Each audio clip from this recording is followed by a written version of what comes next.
Alright guys, in today's video I'm reviewing Dehancer for DaVinci Resolve from start to finish, and I've been using it for many projects and I want to break it down what actually it does and what it's like to use it and what I don't like about it and whether it's worth it or not.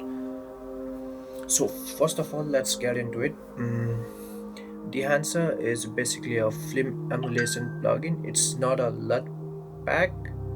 What it does is it actually tries to stimulate real film stocks like Fujifilm, Kodak, and it gives you control over things like film compression, halation, bloom, grain, and even print profiles.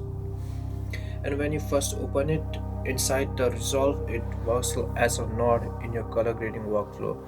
And I usually put it after like in the end of my node tree after I've basically done my correction. Like, it works best when your footage is already properly balanced with exposure, white balance, contrast, everything is clean before you apply it. And let's talk about what it does really well.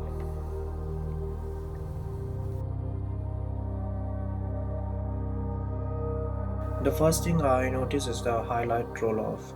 It looks really natural, and instead of harsh digital clipping, the highlights compress is in a softer way, which gives that film-like feel, and the skin tones also look really nice, especially when the right film stock is selected.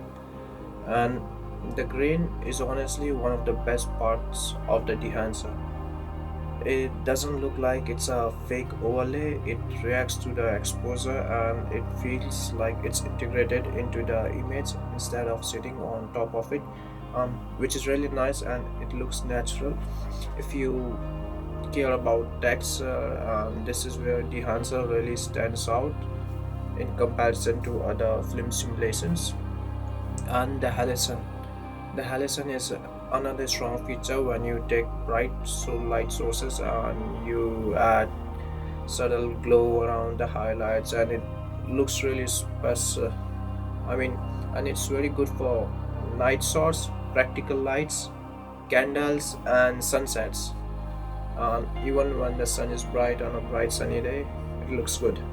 It adds more of a character without looking it cheesy, as long as you don't overdo it. I like film photography and I like film vibes. I don't like the digital look in any of my videos. So that's why sometimes I unintentionally overdo it, but when you use it properly, it's really good. And let's talk about the downsides. It's heavy. If you are on the lower end of your system, the playback it can be slow. When I mean slow, really slow, because right now I'm editing on my M4 MacBook Pro, but when I use the Dehancer plugins, in the end sometimes it slows down. The playback in 4K it's not that great, especially when the grain and halation are applied, and you'll probably need to use like render cache or optimize media in order to play back. So keep that in mind, it's really heavy on your system. And second, it's not a beginner friendly software, plugin. There's lots of controls, film stocks, print profiles, compression heads, and color adjustments. And if you do not understand what these do, it can get confusing, and it's really easy to overdo the look and make your footage like muddy, oversaturated, like that. So keep that thing in mind, do not overdo it. And it's also very expensive. It's not cheap, and for some creators, especially if you are just starting YouTube, it might feel like a very big investment. Yeah, it's expensive. And who is this for? I'd say this is for the filmmakers who really care about the cinematic texture. If you are making short films, travel films, music videos, or you do love analog look, then Dehancer is powerful. I mean, If you are doing like corporate videos, like if you need a clean fast YouTube edit, then it's not for you. I mean, if you, yeah, I mean, if you like a clean look, corporate types of look, down, do not use the Dehancer, it's not for you. I mean, but if you want a texture, some sort of style in your videos, I mean, like you need, if you want to add your personal texture like film simulation, or you have some personal film stock that you have in mind, then you can use the Dehancer. It's really good for that type of videos.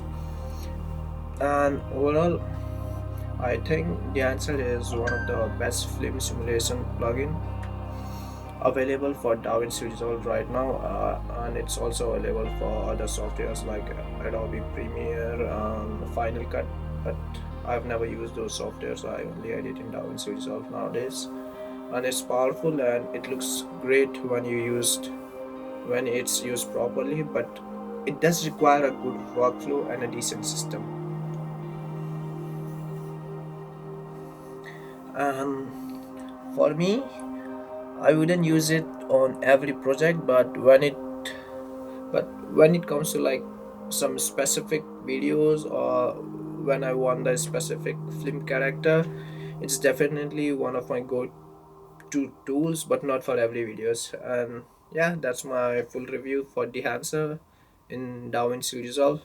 If this helped you, let me know in the comments and what you are using for your film looks, Dehancer, lots of something else, and I'll see you in the next one.